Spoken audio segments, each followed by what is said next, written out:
the past 5 years.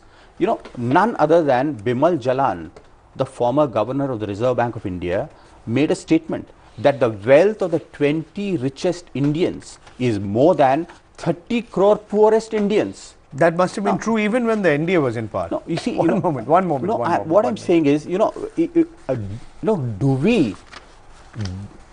did we promise that we will solve all problems in 5 years? Okay, I'll tell you what. That's not the issue. Let's come back to the issue of cheap, affordable food grains to the poor. When the Congress promises or BJP promises, it is not something to be sneered at. I'm telling you, whether it's a Congress government or a BJP government, we must sincerely implement this program so that there is no malnutrition in this country. We'll come back to hunger poverty in this country. Let's come back to this issue. I'll take one more break in my program. I'll come back to you. We are discussing the political situation in the country. We are looking at the claims, the counter claims made by leaders of different political parties. I have with me here in the studio a close aide of the Bharatiya Janata Party's Prime Ministerial candidate, Sudheendra Kulkarni. We are going to continue our conversation after a short break. Stay with us.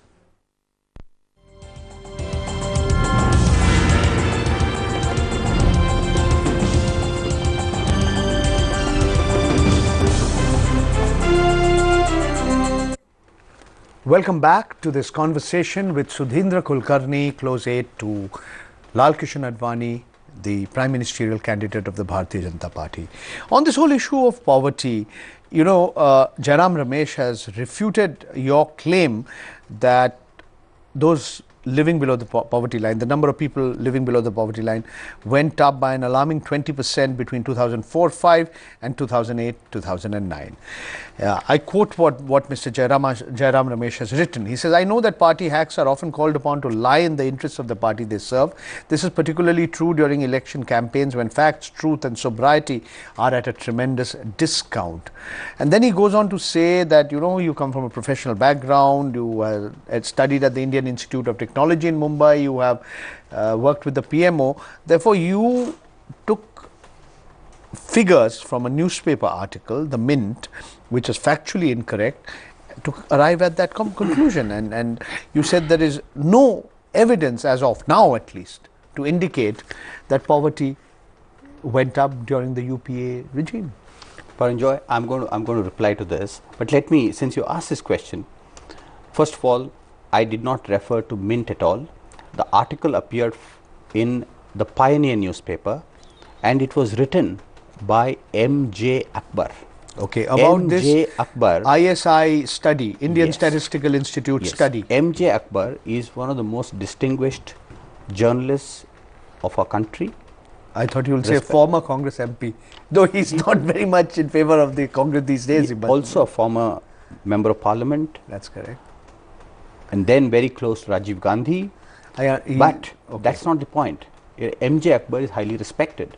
He wrote, and from there I took certain figures, and I'm going to reply to Jairam Ramesh. Point is, even he says that poverty did not increase in the past 5 years, because if I go back to what I referred to in the previous section, Bimal Jalan's observation that the wealth of 20 richest Indians was greater than the combined assets of the 30 crore of the poorest Indians. Yeah. Now, what does it show? On that, there's no dispute. No, my point is that whether it is a BJP or, as I said, in these 20 years, we have been for 6 years. The remaining, it is Congress or Congress-supported governments. The rich-poor divide in this country is increasing, and it should be a matter of concern for all. In these 5 years, we had a bubble economy. All that 8%, 9% that you are talking about, it was the bubble economy propped up by the stock market, and we have seen how this bubble burst, creating pain for all sections of society. How was it different in the NDA time? We are all learning from past experience, and which is why what we are saying today is that we should strengthen the real productive forces of India, and that is, we have to reorient our growth policy to bring revival of India's agriculture, the rural economy, the informal and the unorganized sector, where more than 90% of the people work. All right. Now, this is where we have to really bring vigor, vibrancy. Done. I want to change the topic now. Talk about your allies. Naveen Patnaik has left you after 11-year marriage. Okay. Yes, you've got new allies. You've got the AGP. You've got Mr. Chautala's party. You've got Mr. Ajit Singh's party. But the loss of Naveen Patnaik, who was with you for 11 years, didn't that take you by surprise? You know, I mean, Chandan Mitra was the emissary of Mr. Advani, but did it not surprise you? It did surprise us. It also disappointed us temporarily.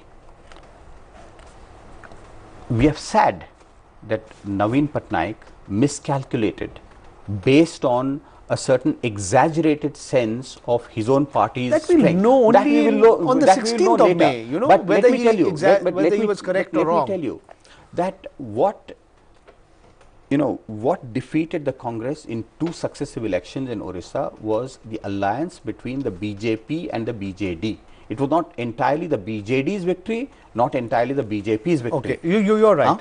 Now, in the past 15-20 days, the kind of response that we are getting in Orissa is extremely heartening. So we will see that. But time will tell. Yes. No, but why do you think he ditched 2 people? I'm using a colloquialism, but why do you think?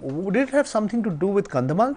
After all, don't forget that 9 years ago we had that Australian missionary Graham Staines being brutally killed with his 2 sons, burned to death. Then we saw the series of attacks in Kandhamal after Lakshmananand was murdered. Why are you belittling the assassination of Swami Lakshmananand? No, I'm not. I'm saying after it happened, there was a therefore, there is a tendency in the media and in the intelligentsia to hold the BJP responsible for all the atrocities on the Christian community. We condemn any innocent Indian being killed, whether it is a Christian or a Muslim or a Hindu or a Sikh.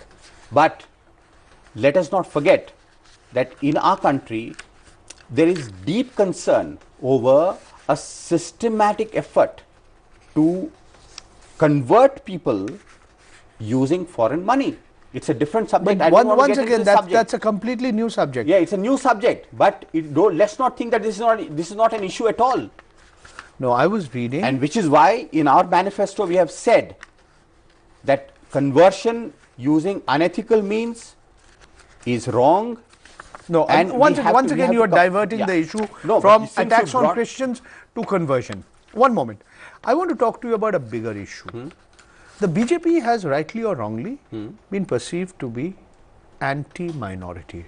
Rightly or wrongly. One moment. Give me one more minute. Your political opponents, whether it be the left or the Congress, say that eventually the Bharatiya Janata Party's ideology goes against the secular fabric of the nation.